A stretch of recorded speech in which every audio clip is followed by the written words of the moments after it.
in the issues. You know, when you look at counterfeiting, when you are lucky to get somebody who counterfeited your product, it goes to the law court.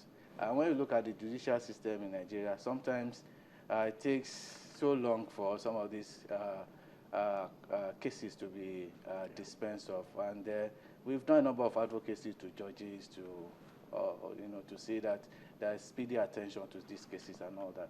Same thing goes with customs, just to heighten awareness around, these counterfeits. If it's medicine, for instance, if you allow counterfeit medicine to pass by, it could be your family that could consume that will use it, yes. So, yes. Yeah, just to raise awareness across board, everybody that's involved in that value chain of these fake products being certified or coming in before it gets to the consumer. Okay. Let me ask Mr. Adiola, it's good we're talking about counterfeiting, and we just lost a gem recently, Professor Dora Akinli. I could remember one of the conversations I had with her. She said that fighting counterfeit drugs is a war, and you pick your battles, and you pick them strategically so that you focus on those ones for a while and then pick the others bit by bit so that you don't spread yourself too thin. How do you relate with that kind of statement as people who are working on advocacy? Do you find a situation where your lives are being threatened in any way? You're not in the war front in that sense. Nothing can be even more succinct in describing that as to, if you make a reference, because you mentioned the Dr. Dora Akinli. In fact, she died a professor, really, Professor Akinli, who gave her all to this war, and who brought this to the attention of the public. You will remember that there was an attempt made on her life. So that tells you counterfeiting is a network, it's an organized crime network, and it's also been related with terrorism, because it's a means by which, these criminals try to raise funds, and they find that as a soft way of raising funds. And because it's a kind of mafia, so it's, so you couldn't have gotten it much more aptly than what you have just described. It's a war. But in terms of, devising the strategy, we have what we call priority actions to say, like he mentioned earlier on, we need to look at what deterrence, because if there's no deterrence, then people don't have a reason to be afraid. People can do whatever they think they like and get away with it. The situation in our country is such that our laws are moribund on the issue of counterfeiting.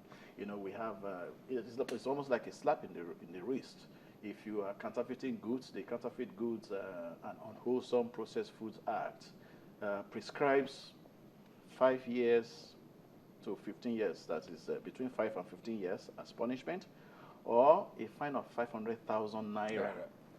500,000 naira, for God's sake. That's peanuts. That's peanuts to a criminal gang of counterfeiters. Exactly.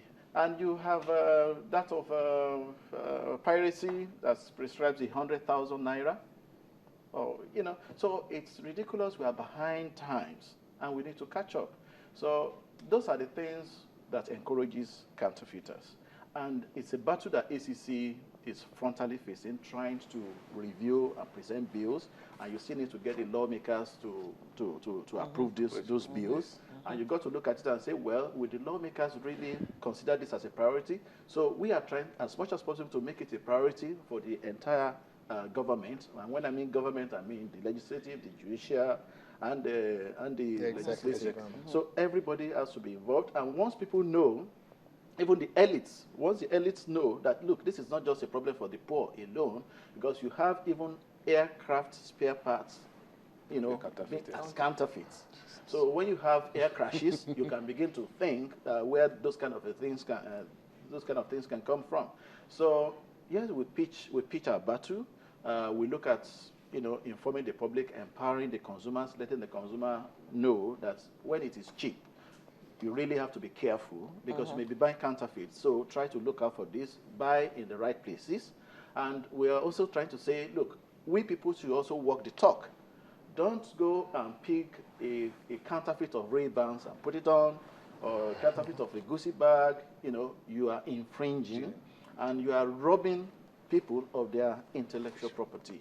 So if we continue like this, there will be no business to be done. Then we have left business for the criminals. So all those things are issues, and we try to tackle them one by one. That is why we form a coalition of stakeholders, so that we can harness our strength in the right places.